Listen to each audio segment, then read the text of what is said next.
Gutta Amit Reddy dairy development cooperative federation chairman Gutha Sukender Reddy కుమారుడు.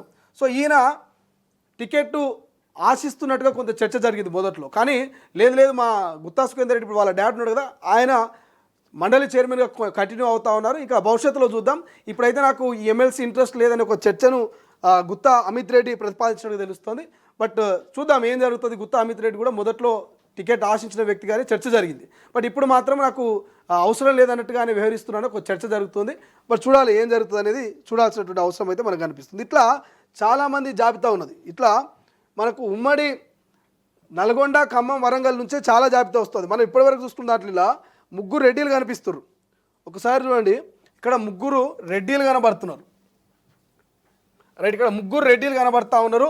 Gutta Amit Reddy, Sarvottam Reddy and Patel Ramesh Reddy. ఇక్కడ ముగ్గురు ఓసీలు కనబడుతున్నారు. మనం ఇంకొక దగ్గర చూసినాం ఇంతకుముందే, ఇక్కడ ముగ్గురు బీసీలు కనబడు, ఇద్దరు బీసీలు ఒక ఎస్సీ కనబడతా ఉంది ఇక్కడ. సో ఇట్లా కాంపిటీషన్ పెరిగిపోతుంది. ఇంకా చాలా పేర్లు ఉన్నాయి. మనం చెప్పాల్సుకున్నటువంటి పేర్లు ఇక్కడ చాలా వరకు. ఇక్కడ బీసీలు ఒక ఇద్దరు, ఒక ఎస్సీ కనబడతా ఉంది. ఇంకా చాలా పేర్లు ఉన్నాయి, చాలా పేర్లు.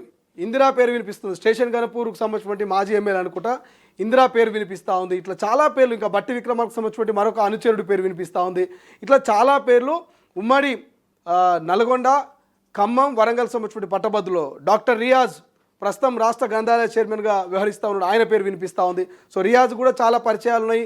గతంలో ఆయన విద్యార్థులతో కలిసి బస్సు యాత్ర చేసిన doctor Riyaz. So doctor Riyaz పేరు కూడా వినిపిస్తూ ఉంది. ఎందుకంటే ఆయన ఇప్పుడు రాష్ట్ర గ్రంథాలయ చైర్మన్గా ఉన్నాడు. నాకు అవకాశం ఇస్తే నేను కూడా మరి ఖమ్మం, వరంగల్, నల్గొండకు సంబంధించిన పట్టభద్రుల్లో ఖచ్చితంగా విజయం సాధిస్తా. నాకు విద్యార్థులతో చాలా ర్యాప్ ఉన్నది. కోచింగ్ సెంటర్లో కూడా పనిచేసినటువంటి వ్యక్తి ఆయన. సపరేట్ ఒక సొంత కోచింగ్ సెంటర్ ఉన్నది కాబట్టి చాలామంది విద్యార్థులు తయారు చేసిండు, చాలామంది ఉద్యోగాలు అన్నారు కాబట్టి. సో ఈ పట్టభద్రుల ఓట్లు నాకు పడేటువంటి అవకాశం ఉంది అనేటువంటి ఒక ఆలోచన కూడా డాక్టర్ రియాజ్ చేస్తున్నటువంటి పరిస్థితి. సో చదువుకున్నటువంటి వ్యక్తి. సో మరి రియాజ్ కూడా ఆశిస్తున్నట్టుగా తెలుస్తోంది. సో మైనార్టీ సామాజిక వర్గము రియాజ్. ఇట్లా మైనార్టీ, బీసీ, ఓసీ చాలా ఈక్వేషన్స్ కనబడతా ఉన్నాయి. చాలా సామాజిక వర్గాల నుంచి చాలామంది ఎక్స్పెక్ట్ చేస్తున్నారు.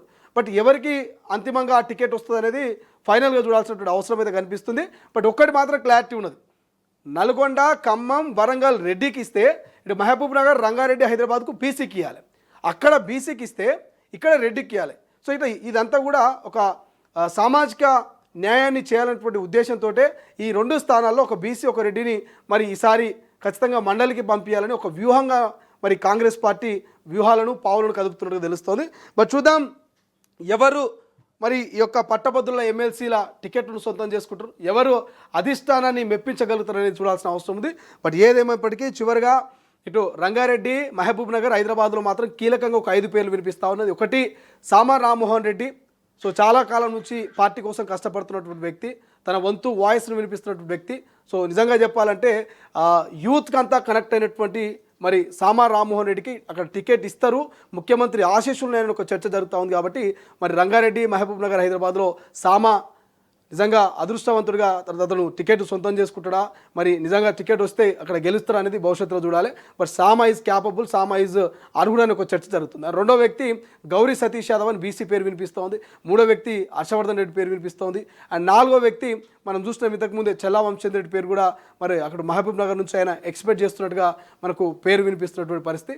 ఇట్లా ఇక నల్గొండ గురించి మనం ఇప్పుడే డిస్కస్ చేసుకున్నాం. చెనగాని దయాకరు, లోకేష్ యాదవ్, డాక్టర్ రియాజ్ అండ్ దాంతోపాటు సాంబయ్య అండ్ దాంతోపాటు గుత్తా అమిత్ కావచ్చు, సర్వోత్తం రెడ్డి కావచ్చు, పటేల్ రమేష్ రెడ్డి కావచ్చు. ఇట్లా చాలా పేర్లు వినిపిస్తున్నాయి. చూద్దాం అధిష్టానం ఎవరిని వరిస్తుంది, ఎవరికి టికెట్ ఇస్తుంది, ఎటువంటి మరి క్యాలిక్యులేషన్స్ బేస్ చేసుకుంటుంది, వారి డేటాను మరి ఎట్లా పరిశీలిస్తుంది, వాళ్ళని ఎట్లా మరి ఐడెంటిఫై చేసి వాళ్ళు నిజంగా క్యాపబుల్, వీళ్ళకు అర్హులని ఎట్లా పార్టీ గుర్తిస్తుంది, ఎంతమంది జాబితాను పరిశీలిస్తుంది అనేది భవిష్యత్తులో చూడాల్సిన అవసరం అయితే ప్రస్తుతం మనకు అనిపిస్తుంది.